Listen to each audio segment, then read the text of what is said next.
श्री गणेशाय नमः. श्री स्वामी समर्थ. श्री गुरुदेव दत्त महाराज की जय. आज आपण श्री नवनाथ कथासार श्री मालुकाविरचित श्री नवनाथ या ओवीबद्ध ग्रंथाचे अध्यायानुसार गोष्टीरूप रूपांतर करताना आज आपण अध्याय 34वा वाचणार आहोत. या 34व्या अध्यायामध्ये वीरभद्रास सजीव केले, मच्छिंद्रनाथाने त्रिविक्रम राजाचा देह सोडला, अडभंग कथा, रेवणनाथ जन्मकथा हे आपण आज 34व्या अध्यायामध्ये पाहणार आहोत. अध्याय 34. युद्धामध्ये वीरभद्र जळून गेल्याचे पाहून शंकराला अनिवार्य शोक झाला.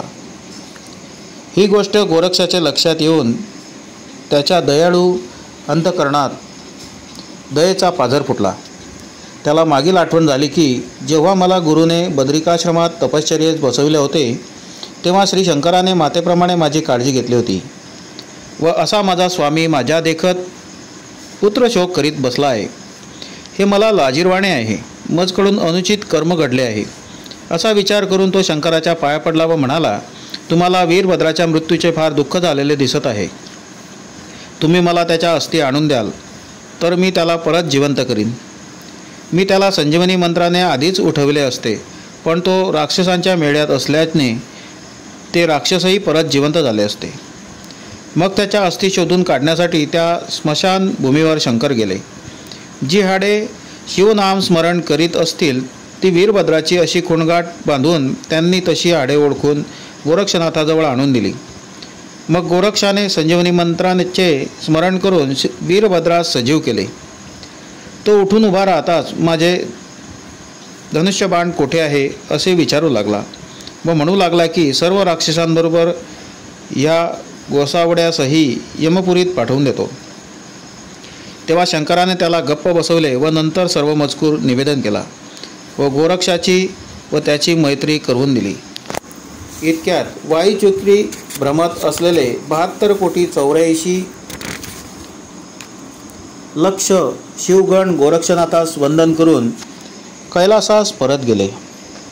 मग गोरक्षनाथही मच्छिंद्राचे शरीर घेऊन देवालयात आला. इकडे त्रिविक्रम राजा राजविलासात मग्न झाला होता. एक दिवस नित्यनेमाप्रमाणे तो शिवालयात गेला असता गोरक्षनाथ मच्छिंद्रनाथाच्या शरीराचे तुकडे जवळ घेऊन बसलेला दिसला. तेव्हा राजाला फार आनंद झाला व त्याने विचारणा केल्यावरून गोरक्षाने त्याला सर्व मजकूर निवेदन केला.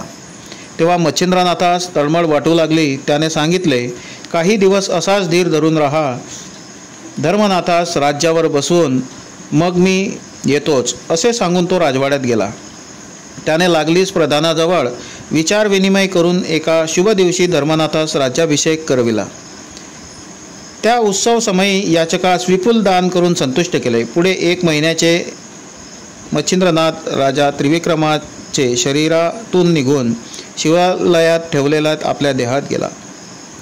इकडे राजा अजून कसा उठला नाही म्हणून राणी त्याला उठवण्यास गेली. त्याला हलवून पाहते तो त्याचे शरीर प्रेतवत पडलेले. मग तिने मोठ्याने हंबरडा फोडून आकांत केला. तो ऐकून धर्मनाथ धावून आला. प्रधानादी सर्व मंडळी समजली. या बातमीने नगरात एकच हाहाकार माजून राहिला. त्रिविक्रम राजा मरण पावल्याची बातमी गोरक्षनाथास शिवालयात इतर लोकांकडून कळली. ती ऐकून त्याने संजीवनी प्रयोगात भस्म मंत्रून अस्थि मांस वगैरे जमवाजमव केले. तोच मच्छिंद्रनाथाने देहात प्रवेश केला व तो लगेच उठून बसला. इकडे लोकांनी राजाचे प्रेत स्मशानात नेऊन त्यावर अंत्यसंस्कार केले व ते घरोघर गेले. रेवती राणीने मात्र मच्छिंद्रनाथ देवालयात असल्याची बातमी आणली होती. धर्मनाथास पित्याच्या मृत्यूचे अतिशय दुःख झाले होते. त्याला अन्नपाणी गोड लागेना व आपणही देहत्याग करावा अशी त्याला इच्छा झाली. ते पाहून राणीने त्याला एका बाजूस नेऊन सांगितले की तू व्यर्थ शोक करू नकोस. तुझा पिता मच्छिंद्रनाथ असून तो चिरंजीव आहे. वाटल्यास तू स्वतः शिवालयात जाऊन खात्री करून घे. मच्छिंद्रनाथ माझा पिता कसा काय असे धर्मनाथाने विचारल्यावरून रेवती मातेने मच्छिंद्रनाथाच्या परदेह प्रवेशाची समग्र माहिती सांगितली. ते ऐकून धर्मनाथ आपल्या लव्या जम्यासह शिवालयात गेला. तेथे मच्छिंद्रनाथाला वंदन करून त्याला पालखीत बसून त्याने राजवाड्यात आणले. तो 1 वर्षभर तेथे राहिला. नंतर गोरक्षनाथ व चौरंगीनाथासह तो तीर्थयात्रेस जाण्यास निघाला. त्यावेळेस धर्मनाथास परम दुःख झाले. तोही त्यांच्याबरोबर जाण्यास तयार झाला। तेव्हा मच्छिंद्रनाथाने त्याची समजूत घातली व सांगितले की मी 12 वर्षांनी येथे परत येईन, तेव्हा गोरक्षाकडून तुला दीक्षा देवीन व माझ्याबरोबर घेऊन जाईन। आता तू मातेची सेवा करीत आनंदाने राज्याचा उपभोग घे। अशा रीतीने त्यास समजावून सांगितल्यावर ते तेथून निघाले। ते तिघे तीर्थयात्रा करीत करीत गोदातटी भामानगरात येऊन पोहोचले। तेथे गोरक्षनाथास माणिक शेतकऱ्याचे स्मरण झाले व त्याच्याबरोबर झालेली सर्व फसवणूक गुरुस सांगितली। मग शेतीची खूण आठवून तिघेजण माणिक जवळ गेले। तेथे तो आठवण करीत उभा होता। त्याच्या अंगावर तीळभरही मांस राहिले नसून केवळ हाडांचा सांगाळा उरला होता, पण मुखाने मात्र रामनामाचा जप चालू होता। त्याचे हे कडक तप पाहून गोरक्षाने आश्चर्याने तोंडात बोट घातले व मी म्हणतो तोच हा माणिक, असे मच्छिंद्रनाथास सांगितले। तिघांनी माणिकला तप पूर्ण करण्यास सांगितले। तेव्हा त्याने त्यांना उत्तर दिले की तुम्हास ही पंचायत करून काय करायचे आहे? तुम्ही तुमचा मार्ग सुधारा, विनाकारण आपली खोटी कशाला करता? अशा प्रकारे यांनी काही विचारले तरी माणिक त्यास उलट उत्तर देत असे।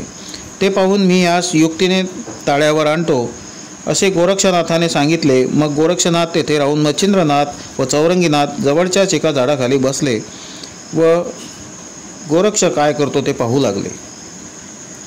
गोरक्षनाथाने माणिकजवळ उभे राहून म्हटले, आ हा हा, असा तपस्वी मी आज अजूनपर्यंत पाहिला नव्हता। अशा माणसाचा उपदेश घेऊन त्याला गुरु करणेच योग्य आहे। आज माझे दैव उदयास आले म्हणून मला अशा तपस्वी माणसाचे दर्शन झाले। नंतर गोरक्ष त्यास म्हणाला, स्वामी, मी आपणास गुरु करीत आहे, आपण कृपा करून मला अनुग्रह द्यावा। हे ऐकून माणिक म्हणाला, बेट्या, एवढा मोठा वाढलास तरी तुला अजून अक्कल कशी आली नाही? तू मला गुरु करण्यापेक्षा तूच माझा गुरु का होत नाहीस? त्याचा उलट जबाब येणार हे जाणून गोरक्षाने त्यास तसा प्रश्न विचारला होता। त्याप्रमाणे उत्तर येताच गोरक्षाने त्यास मंत्रोपदेश केला। त्यामुळे तो त्रिकालज्ञ झाला। त्याला सर्व जगत ब्रह्मस्वरूप भासू लागले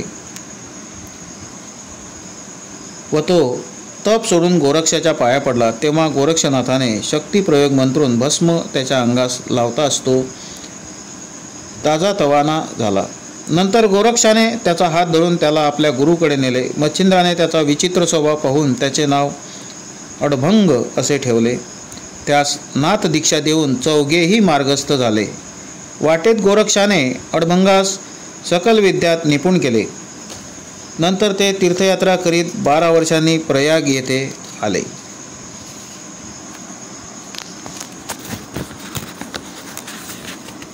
त्यावेळेस धर्मनाथ राजास पुत्र होऊन त्याचे नाव त्रिविक्रम असे ठेवले होते। चौघे गावात आल्याची बातमी धर्मनाथास समजताच तो त्यांना समोरा जाऊन राजवाड्यात घेऊन गेला। धर्मनाथाने आपल्या मुलास राज्यावर बसवून आपण योग दीक्षा घेण्याचा विचार केला। माघ महिन्यातील पुण्यतिथी द्वितीया की जिला धर्मबीज असे म्हणतात, त्या दिवशी गोरक्षनाथाने धर्मनाथास अनुग्रह देऊन दीक्षा दिली। त्यावेळेस सर्व देवांना पाचारण केले होते। नगरवासी लोकांचा मोठा मेळा जमला होता। सर्वजण प्रसाद घेऊन आपापल्या घरी आनंदाने निघून गेले। मग धर्मनाथ बीजेचा हा उत्सव प्रतिवर्षी करण्याची आज्ञा गोरक्षाने त्रिविक्रमास केली। तेव्हा सर्वांस आनंद झाला व दरवर्षी उत्सव होऊ लागला। गोरक्षाने आपल्या किमियागिरी नामक ग्रंथात असे नमूद केले आहे की आपल्या शक्तीनुसार जो कोणी हे बीजेचे व्रत करील त्याचे घरी दोष, दारिद्र्य, योग आदी विघ्ने स्वप्नातही येणार नाहीत। त्या पुरुषाचा संसार सुयंत्र चालेल, प्रत्यक्ष लक्ष्मी त्याच्या घरी वास्तव्य करील। याप्रमाणे धर्मनाथ बीजे हाचा महिमा आहे। धर्मनाथास नाथ दीक्षा देऊन ते चौघे तेथून निघाले। त्यांनी तीर्थे करीत करीत बद्रिकाश्रमात जाऊन धर्मनाथास शंकराच्या पायावर घातले व त्यास त्याच्या स्वाधीन करून तपश्चर्येत बसविले। नंतर 12 वर्षांनी परत येऊ असे आश्वासन देऊन चौघेजण तीर्थयात्रेस गेले। मुदत भरताच ते तेथे आले व त्यांनी तेथे मोठ्या थाटाने मामंदे केले। मामंद्याकरिता सर्व देवांना बोलवून आणले होते। ते झाल्यावर सर्व देव वर देऊन परत गेले व मच्छिंद्रनाथ, गोरक्षनाथ, चौरंगीनाथ, अडभंगनाथ, धर्मनाथ असे 5ही जण तीर्थयात्रेस गेले। ब्रह्मदेवाच्या वीर्यापासून पूर्वी 88 सहस्र ऋषी उत्पन्न झाले. त्याच वेळी जे थोडेसे रेत पृथ्वीवर रेवा नदीच्या तीरी रेवेत पडले, त्यात चमस नारायणाने संचार केला तेव्हा त्याचा पुतळा निर्माण झाला. ते मूल सूर्यासारखे दैदिप्यमान दिसू लागले. त्याने जन्मताच रडण्याचा सपाटा लावला. त्याच वेळेस सहन साऊख ह्या नावाचा एक कुणबी पाणी आणण्यास तेथे आला होता. त्याला ते मूल दिसले तेव्हा त्याला कळवळा येऊन त्याने ते उचलून घेतले व घरी नेऊन आपल्या स्त्रीस सर्व मजकूर सांगितला व त्या मुलास तिच्या हवाली केले. तिने मोठ्या आनंदाने त्या स्नान घालून स्वतःच्या मुलास शेजारीच पाण्यात निजविले. तो रेवती तीरी रेवेत सापडला म्हणून त्याचे नाव रेवणनाथ असे ठेवले. त्याला थोडे समजू लागताच तो बापाबरोबर शेतात काम करण्यास जाऊ लागला. 12 वर्षाचा असताना शेतकामात निपुण झाला. एक दिवस रेवणनाथ भल्या पहाटे उठून आपले बैल रानात चरावयास नेत होता तेव्हा लखलखीत ऊन पडले होते. त्यामुळे रस्ता साफ दिसत होता. इतक्यात दत्तात्रेयाची स्वारी पुढे येऊन थडकली. त्यास गिरनार पर्वती जावयाचे होते. त्यांच्या पायात खडावा असून त्याने कौपिन परिधान केली होती. तसेच जटा वाढविल्या असून दाढी-मिशी पिंगट रंगाची होती.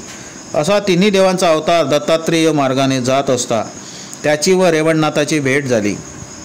त्यास पाहताच रेवणनाथास पूर्ण ज्ञान होऊन पूर्वजन्माचे स्मरण झाले. मग आपण पूर्वी कोण होते, आता कसे वागत आहोत असा विचार मनात येऊन रुखरुख वाटू लागली. तसेच मला आता कोणी ओळखीत नाही, मी अज्ञानाच्या खोल गर्तेत पडलो असे म्हणून तो स्तब्ध राहिला. तेव्हा दत्तात्रेयाने तू कोण आहेस म्हणून विचारल्यावर त्याने उत्तर दिले, तुमच्या देहातील सत्वगुणी महापुरुष जो आहे तोच मी. मला येथे फारच कष्ट भोगावे लागत आहेत, तेव्हा माझ्यावर कृपा करून मला सनात करावे. इतके बोलून त्याने दत्तात्रेयांच्या पायावर मस्तक ठेवले. 9 नारायणांच्या अवतारापैकी हा चमस नारायणाचा अवतार होय हे दत्तात्रेयास ज्ञात होते. त्या दत्तात्रेयाने तेव्हाच अनुग्रह का दिला नाही, तर भक्ती मार्गाकडे प्रवृत्ती झाल्या वाचून अनुग्रह देऊन उपयोग होत नाही. भक्तीकडे मन वळले की ज्ञान व वैराग्य सहज साध्य होते. असा विचार करून दत्तात्रेयाने फक्त एक सिद्धीची कला त्यास सांगितली. तो त्यांच्या पाया पडून संतुष्ट झाल्यावर ते निघून गेले. परंतु एक सिद्धी प्राप्त झाली. एवढ्यावरच समाधान मानल्याने तो मुक्त झाला नाही. अशा प्रकारे आज श्री नवनाथ कथासार श्री मालुका विरचित श्री नवनाथ या ओवीबद्ध ग्रंथाचे अध्यायानुसार गोष्टीरूप रूपांतर करताना आज आपण 34व्या अध्यायाचे वाचन केले.